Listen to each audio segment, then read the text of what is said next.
Hi guys, we are at Eurobike 2016 Formula booth, and my name is Vittorio, and I'm going to introduce you our new fork, the Selva. So the Selva is the boost version of our Enduro 35 fork. The fork got the same internal and the same technology of the 35. But the main difference is the lower casting. We did a new casting for the boost option, the boost standard, and designing this lower, we were very focused on rigidity, because we had a lot of feedback from riders complaining or being afraid that the boost fork can be a little bit too flexy. So we wanted to achieve exactly the exact amount of rigidity we got on the other fork, the standard fork. And we did it using a special design that we call hexagon design, and this is on the lower. As you can see, at some point the lower is like a little bit bigger, is flat on the side, and it's hard to tell here on the black lower, but the shape here is like an hexagon. So that's the reason why we call that hexagon design. This is not for the internal. The special design is meant to let us able to control the amount of flexion and rigidity you got on the fork. So, and that was very, very important to us for a boost standard. We're not going to discontinue our 35 forks. It will still be on our catalog. Of course, as a company, we believe that boost is a new standard that will grow pretty quick, but we still have our standard option for riders that are looking for that kind of standard.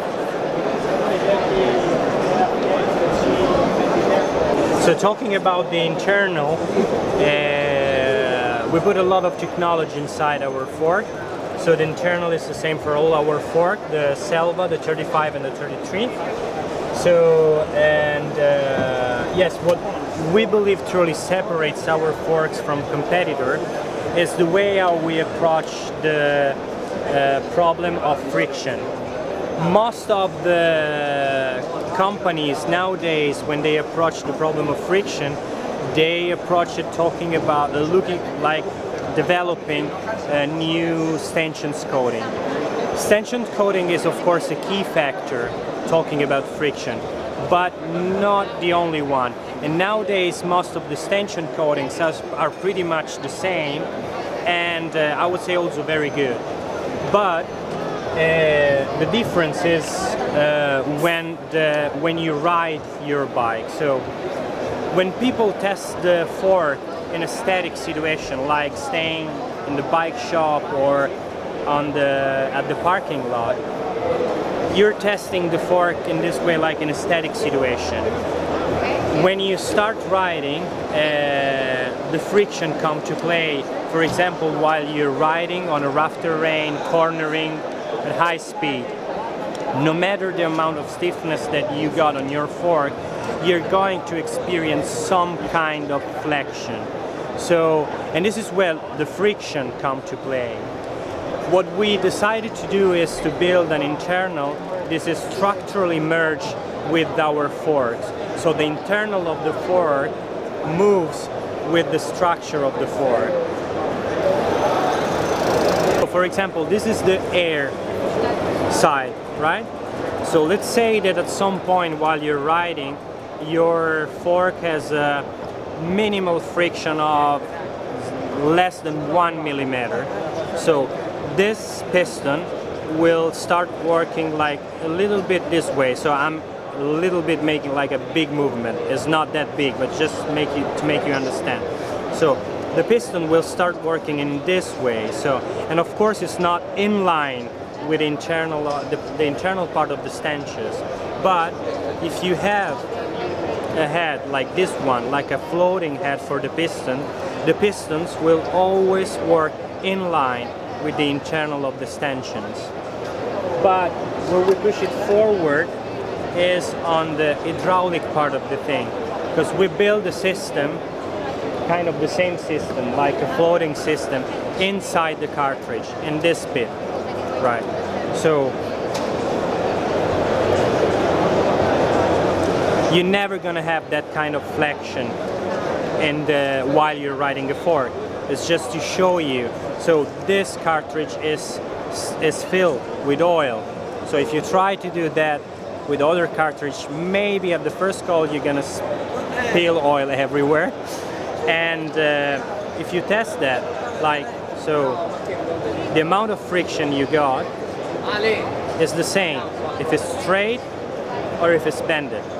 So this is why, like, the first feedback we got on our forks most of the time is the smoothness, because like in a riding situation we believe that our fork is probably the smoothest fork available today on the market. So another thing we did on our forks is to give the end consumer the opportunity to tune their fork in an easy way and have a lot of option in this sense. For example, in compression, on the air side here, you can use, the end consumer can use oil from 5cc to 25cc. So out of the box the fork is with 5cc, but you can fill it up till to 25. The system is like the tokens you can find on other forks, other brands, but the advantage of using oil is that you have all the steps in between 5 and 25. Like with tokens, for example, you got steps because they are plastic pieces, and you cannot do like a very accurate setting. With oil, you have all the steps in between 5 to 25. But where we push the tuning of compression forward is with our CDS. It's like our compression tuning system. So the forks out of the box come with blue valve heads, which is the medium one. So every valve has a different passage of oil and fluid. So the red one is the firm one, and the gray one is the soft one. So why we made that? Because working on the air side with oil or tokens with compression, it's true that you can work on compression on your fork in the way that you have like the fork sets a little bit up, doesn't dive, without losing too much in small bumps compliance. But it's not 100% true. You always gonna lose a little bit of small bump sensitivity working on compression in this way. But if you tune your compression with this system, what you're gonna do is changing the cartridge of your fork, because this head is the final bit of the cartridge. So, and with this tool, very easy to do, any riders can do, you don't need to be an expert mechanic. You have 3 different valves and pretty much 3 different cartridge. So, and you can use it also for different purpose. For example, let's say that normally for the everyday riding you prefer like kind of a little bit more comfortable fork, but for race day you would like to put a red valve to have a little bit more like a firm fork and set stop fork. So this is really interesting for us because this gives the end consumers the opportunity to tune the fork in a very precise way and accurate way. Yeah, talking about the lockout, our lockout is not properly a lockout. We call it RCC, remote cartridge control, because it is more like a cartridge control, like the name says, on your handlebar. So one position is locked out and one position is fully open. Then you have 11 position on your handlebar to set the overall compression of the forks. So let's say that you are on a special stage racing and the first bit of the course is rough, steep, high speed, and you need your fork to be fully open. At some point you have a kind of a more quiet section, not that steep, a little bit of pedaling, more flowy, and you need your fork to be a little bit firm. So you go a couple of steps more into the firm or lockout position. And at some point you have a proper pedaling or even a climb, and you need like a very locked out fork. You can do it easily from your handlebar using this kind of system. So this is the reason why we don't call it just lockout. Lockout is one part of the thing, but the whole thing is a cartridge control straight on your handlebar. The Cura is our new brake. It's the first mineral oil brake, and we put a lot of effort in this brake because there is a decent amount of technology in this guy. So the first thing is that even if this brake is, let's say, our more affordable one, we don't use the word entry level because we don't really do entry level product. The thing is that why we made this kind of brake so affordable for end consumers, because the way we design is pretty special. So this brake is forged, is not a casting. Forged is normally high-end products. You can control the quality of the brakes, the fluid passages and everything way better if you have a forged aluminum product. But you need the machining, which is the big part of the price. So the amount of time that the brakes stay on the machining, it does affect a lot the end price of the brake. Let's say that you have a brake, a forged brake that stays on the machine for 2 minutes. You will have that price, and if you have the same brake but it stays just, I don't know, 10 seconds on the machining, you have another price, much lower. So as you can see, the shape is designed to be drilled very quickly on the machine. And with this kind of design, we can deliver to the end customers a very good brake with forged aluminum at the same price of a casting. So, and this is pretty special for us. We use mineral oil on the Cura. It's our first mineral oil brake. We are testing mineral oil since probably 4 years, but we never find a mineral oil that match our standards, especially in temperature-wise. Because mineral oil, most of the time, the boiling point is too low compared to DOT, or it doesn't last very good when at low temperatures. Normally it got freeze around -10 or 15 degrees Celsius. Last year we found our proper own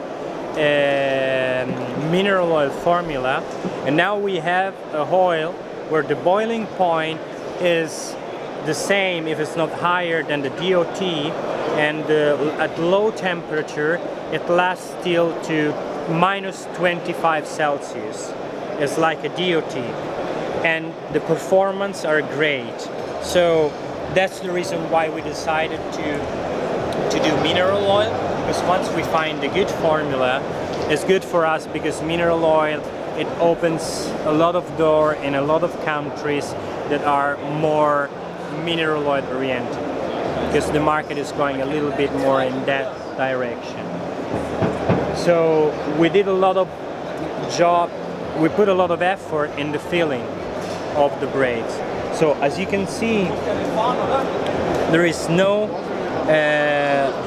tool-free lever adjustments and not brake pads content adjustments. Of course, we are already working on improvement and on this fork, but the goal with this brake. But the goal with the first generation of Cura is to give the end consumers build it, forget it brakes. So once you set the lever on this brake, the feeling, of course you cannot check the feeling right now through the video, but the feeling is amazing. So we did a test with this brake at Leogang World Cup this year.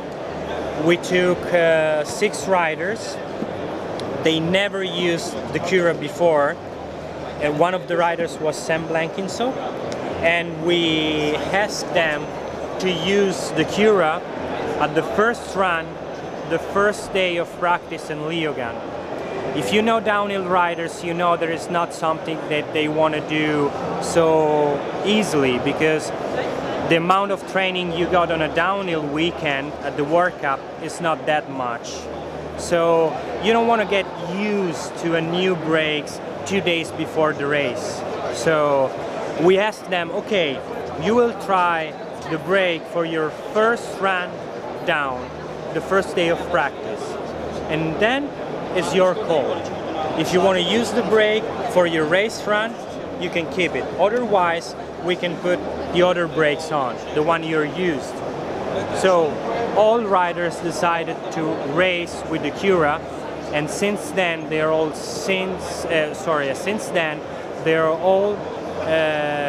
racing with the Cura, and they will race the Cura in Val di Sole.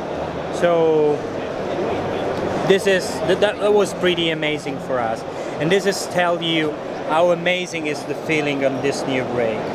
Another cool feature we have on the new Cura is our patent speed lock. It's especially very useful for nowadays internal rooted frames. So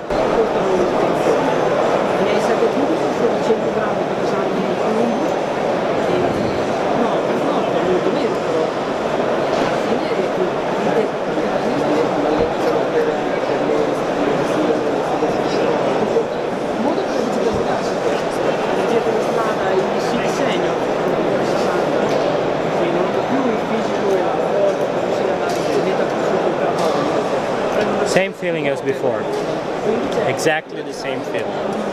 This year Eurobike we are launching our new wheels, and we call that the Linea. So the most interesting thing on our new wheels is our rear hubs.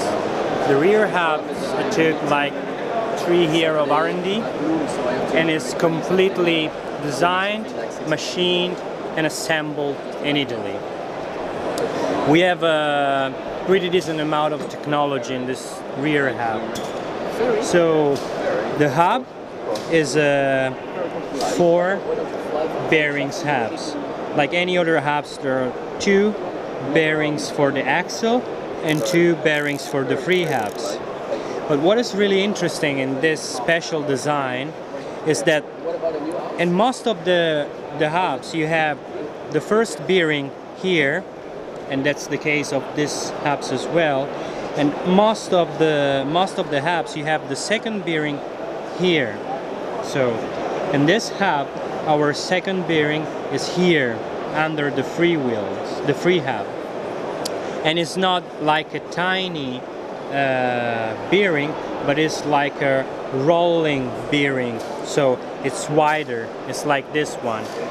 What does that mean? It means that the axle, when you have the force and the stress while riding of the axle, you have a wider position, so it's less stress on the bearings, which translates in better performance, smoothness, it's smoother, better rolling, and better reliability. So in other hubs, the average distance between the bearings is around 6.5 centimeter. In our hubs, it's 9.4. So it's way wider than any other bearings. On the other hand, we designed this hub to be like a kind of a shell around the bearings. So we tested this hub, twisting, like working, put it into the water for 1 week, and then when we disassemble the hub, we could not find a single drop of water into the bearing. So all this technology made for an excellent rolling, smoothness and reliability. And again, this hub is completely designed, machined and assembled in Italy. Three models of linear wheels. We have the Linear 4, which is a 650B plus rim with an internal width of 40. Then we have the Linear 2, which is intended use is mostly trail biking, hard cross country, which feature a internal width of 2.7, and the Linear 3, which is our enduro specific wheels with internal width of 30 centimeter. All the Linear wheels are available in boost and standard format, and 650B and 29 sides, except for the 650B Plus, that of course is just a 650 Plus wheel, so the Linear 4. Thank you for watching. So stay tuned on Formula updates, because we have a lot of new products coming out soon.